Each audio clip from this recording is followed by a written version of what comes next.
Bueno, vamos a meternos de lleno en un análisis verdaderamente fascinante del mítico artículo de 1991 de Denis Joya y Kumar Chittipeddi. Esta explicación va a detallar exactamente cómo narices se instiga un cambio estratégico dentro de organizaciones que son súper complejas.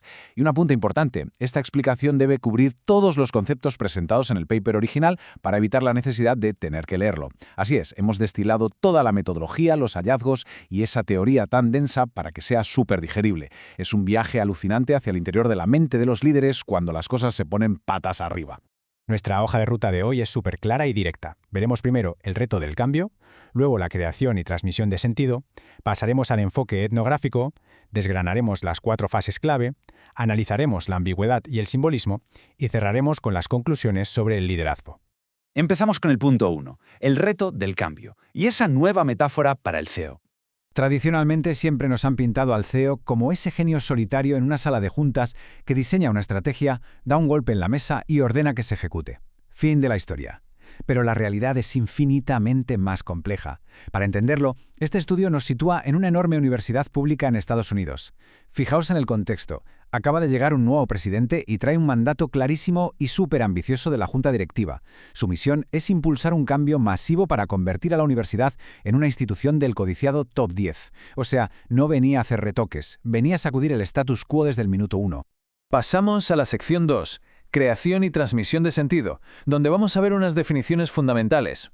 A ver, cuando alguien llega con un plan tan disruptivo, la organización entra en shock. Para entender cómo reacciona la gente, tenemos que hablar de la creación de sentido, o lo que en el ámbito académico llaman sense-making. Básicamente es un proceso cognitivo interno. Se anuncia un cambio enorme y de repente reina la confusión. Lo que hace la gente es intentar descubrir qué está pasando, cómo les va a afectar y tratan de construirse un marco lógico mental para darle algún tipo de sentido a esa nueva realidad que está cambiando bajo sus pies. Y la otra cara de la moneda es la transmisión de sentido o sense-giving.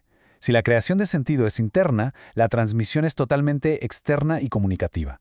Es lo que hacen los líderes para intentar influir activamente en cómo los demás interpretan todo ese caos. Consiste en vender una nueva visión, intentar darles a los empleados un marco ya prefabricado para que entiendan la nueva realidad organizativa exactamente de la forma en que los directivos quieren que la entiendan. Vamos con la sección 3, un enfoque etnográfico con perspectivas desde dentro y desde fuera. Lo chulísimo de este documento es cómo sacaron los datos. Nada de encuestas aburridas, no. Utilizaron un enfoque brutal de 2 investigadores. Tenían a un investigador interno que literalmente formaba parte del equipo de alta dirección de la universidad.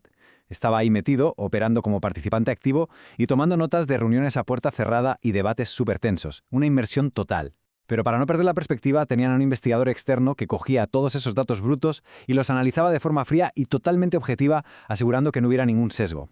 Entramos en la sección 4. Las 4 fases clave.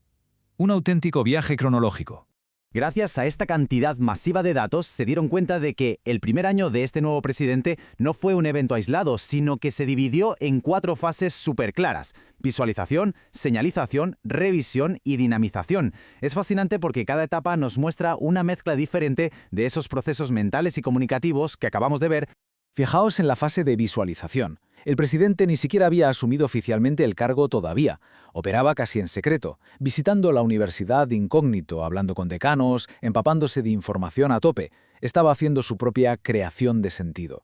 Tirando de su experiencia en otros cargos, empezó a cocinar una visión estratégica embrionaria en su cabeza, viendo qué se podía copiar o mejorar.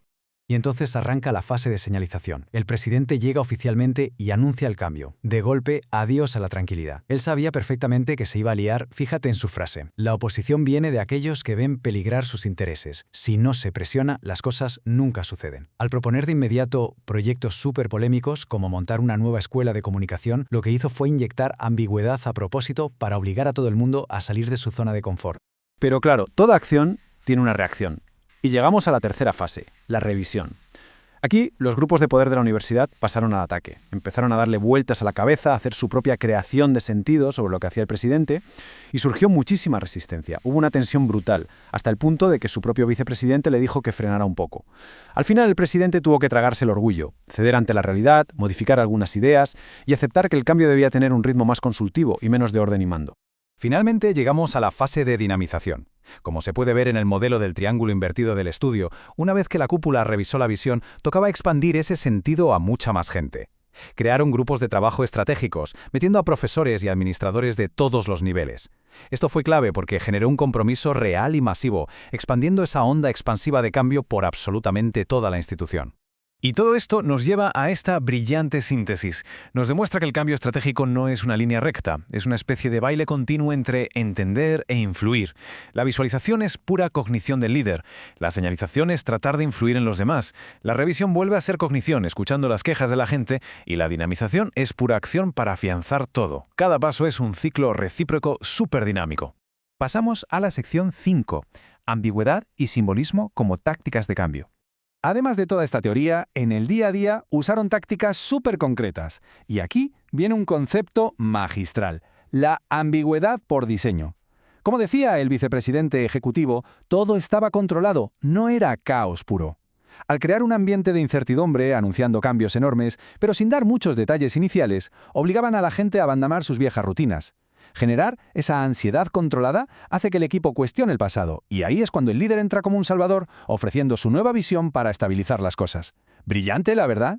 Y junto a esa ambigüedad, tiraron muchísimo de simbolismo. El presidente no aburría con métricas de hojas de cálculo. Repetía sin parar eso de ser top 10, convirtiéndolo en un mantra, en una imagen rectora. Despidió a mucha gente de la vieja guardia y trajo caras nuevas, y no solo por un tema de eficiencia, sino como un símbolo superpotente de que lo antiguo había muerto. Cada pequeño detalle, un correo, una reunión, un despido, todo comunicaba hacia dónde iban, sin necesidad de redactar una política oficial de 100 páginas.